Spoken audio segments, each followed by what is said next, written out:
Alright, hey guys, Simon here, and we are playing Vampire the Masquerade Bloodlines, and I realized that at the end of the last video I ran out of hard drive space again, so there's quite a lot of stuff that I didn't record, and I don't really want to go back because it's really annoying. Basically there's just infinitely spawning enemies out here, and I really just had to work my way through a whole bunch of people through the temple and corridors and all that.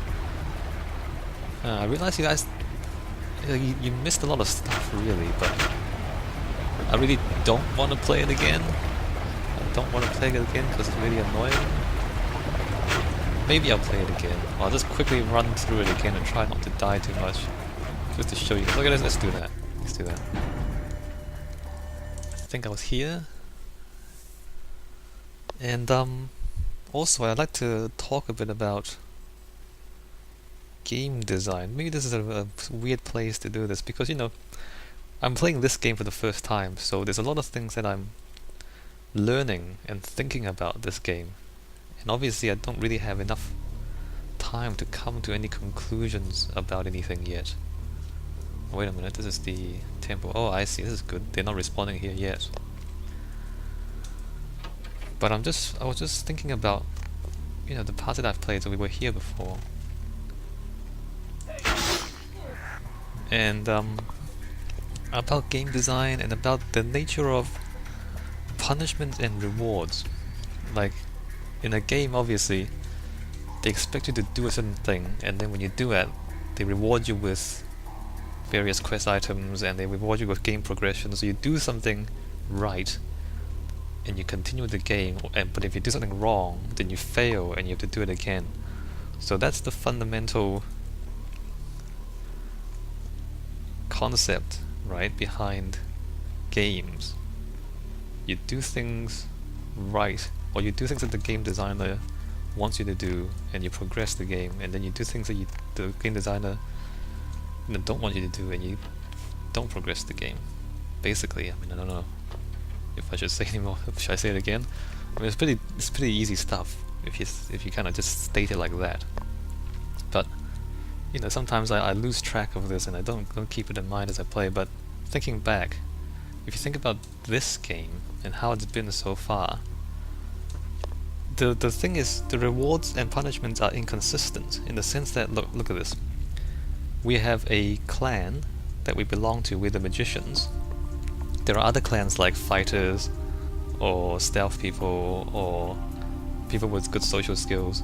So each clan of vampire has a different skill set. And then here in your skill chart, you have different specializations that you can choose. So if you're given that information, you might come to the conclusion that, well, this game has different playstyles. Like if you choose a stealthy character, you can play stealth. If you choose a combat character, you can play combat. If you choose a diplomat character, you can, you know, negotiate your way through things. But we've seen a lot of this game already, and that's not how it works, because the quests themselves require you to do specific things.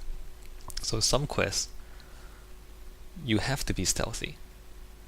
You know, the whole requirement of the quest is to be stealthy. In other quests, you have to be good at combat because you get infinitely spawning enemies like this part here. I'm just going to try and run through it. Basically these guys here, they just spawn, right? And when you have infinitely spawning enemies, if you try to stealth through it, you end up with, you know, more and more enemies following you around. And then you just fail because you have all these enemies behind you and in front of you, and they keep on spawning. The longer you take, the worse your position is. Like here, these guys. Oh no, I don't mean to do that. So, you know, the game actually requires you to do certain things in certain quests, and they're different things. And so, going back to the rewards and punishments thing, in some instances, you'll be rewarded for being stealthy and punished for running in. But then the next quest, you'll be rewarded for running in and punished for being stealthy. And so despite the idea that you can play as different classes in this game, if you want to complete the quest, you end up having to be good at everything anyway. So then you might ask, why do you have different classes if you have to do different things anyway? In which I think it's a valid question, and it's one that this game doesn't answer.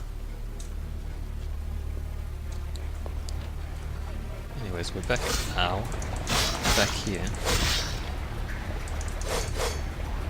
And I guess that's what I have so far. And it's not, and I've been comparing this game with Deus Ex a little bit, Deus Ex Human Revolution. And in that game you can also play different playstyles. You can stealth, you can combat, you can kind of be a diplomat, but eventually you have to fight a little bit, no matter what. But I guess the main styles is either stealth or just run in combat. And even combat, you can specialize in different types of weapons. But in that game, like if you stealth, there are stealth ways to solve the problems. And if you do combat, there are combat ways to solve the problem. So no matter what you choose, you are rewarded for it. Like if you specialize in one thing, you're rewarded for that. If you choose a different thing to specialize in, you're also rewarded for that. Unlike this game, where if you specialize in one thing, in some quests you are rewarded, in other quests you are punished. So I would argue that having a specialization in Deus Ex actually makes sense, whereas having a specialization in this game makes no sense because of the way the quests are designed. In this game, you basically have to do everything, and so then you are, going back, you are punished and rewarded for different things. Well, you're rewarded for being good at everything, and punished for specializing. In Deus Ex, you are kind of rewarded for specializing, although to be honest, in Deus Ex you could pretty much master everything by the end of the game, and I think actually stealth gives you more experience overall. So back here, that's good. That was actually a lot easier than the first time. I think the first time I went around to the side rooms, I don't remember if I picked up any loot, but basically I go to the side rooms and I just got mobbed by all sorts of infinitely spawning enemies. So again there, like, you are rewarded for going straight to your target and punished for exploring. Whereas in other parts of the game, if you explore, you'll find secrets, you'll find loot. Whereas if you just go straight to the target, you'll miss out on things. So again, it's the inconsistency in the punishment and rewards that I think is not good in this game. Oh, there's a painting on these panels. Look at that, that's a cool painting there. Like, when you're inconsistent like that, you're not sure what the game wants to be. I'm not sure what this game wants to be. Like, does this game want to be a...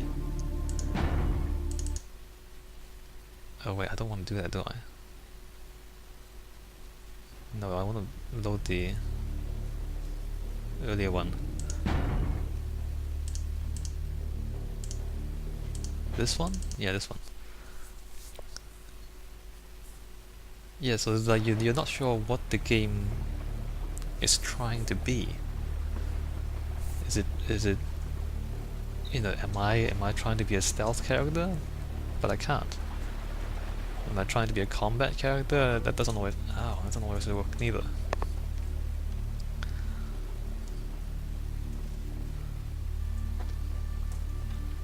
So now I'm back to exploring. Should I have gone into the middle room, or should I just keep going? I don't know.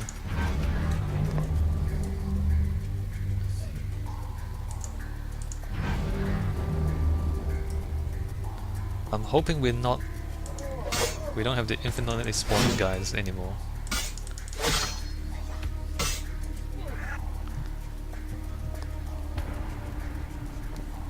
Yeah, anyway, so back to the game. That's my thoughts on the game so far. And maybe I should think... See, this is like an empty room, there's nothing in here. Maybe I should think more about this rewards and punishment concept. I'll do... Oh no. I do think that it's a useful way to think about games and game design. They just kill you.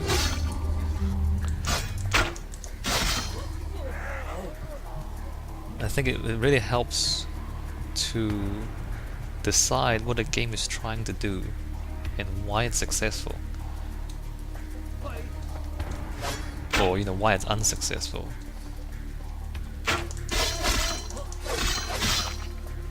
What? They are... Look, they're spawning. These guys just came out of nowhere. Okay, you guys... No. You guys stay there. There's no point in killing them because... Oh my god, it's a dead end. There's no point in killing them because they just spawn anyway, so who cares, right? Where am I going? More guys out of nowhere. What is this?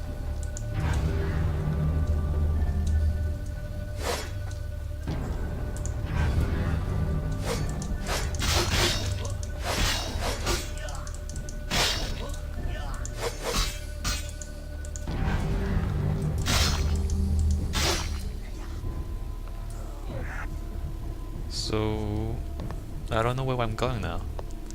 We've got this maze of corridors where I'm completely lost.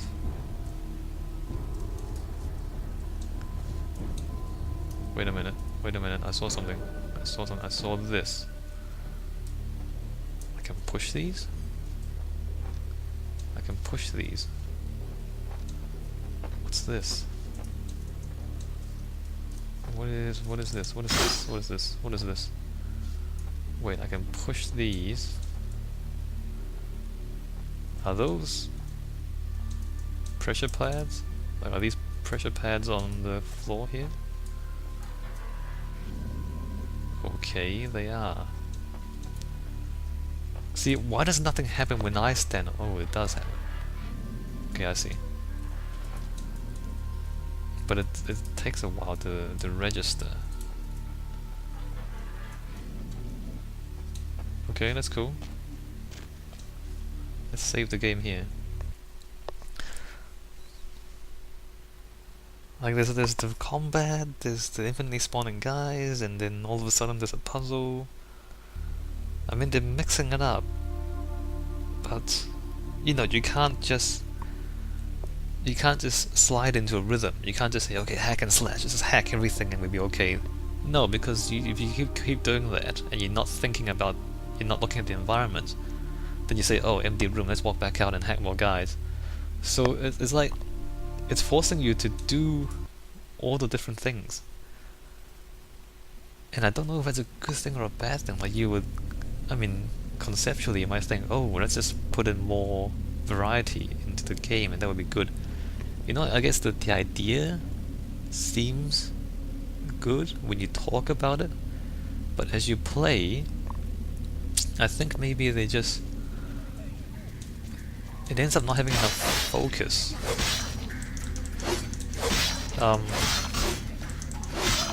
If you remember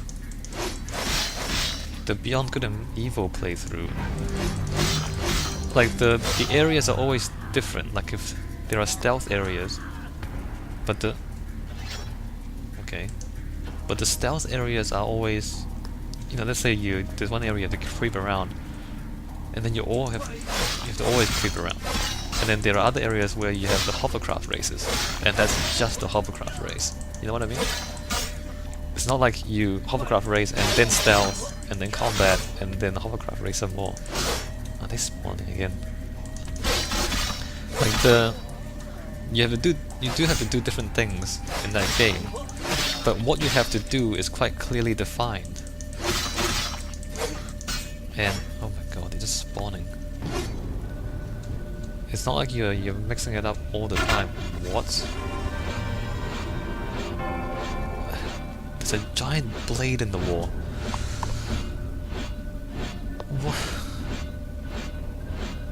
Why would you do that?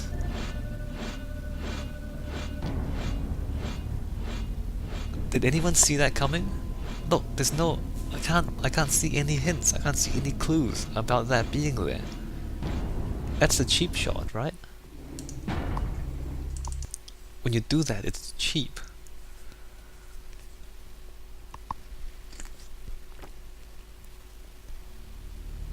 It's not like, oh, it's not like your player did something wrong and then you're punished for it. It's just the game. Look, okay, there are like recesses in the wall.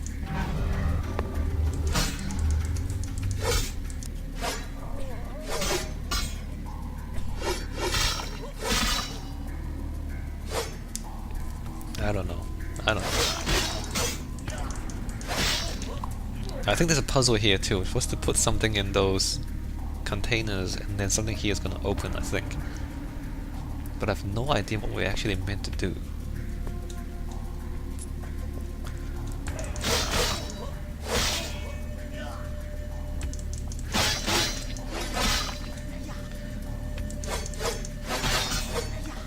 Look at these guys.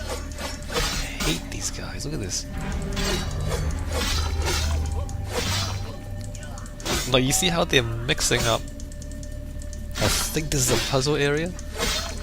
They're mixing this really difficult not difficult, but really tedious combat into a puzzle area. And then this. Did I die to one of these things last time? No, it's not here. Fire arrows. And you have to crouch underneath the blades. And they're fire arrows. What is going on?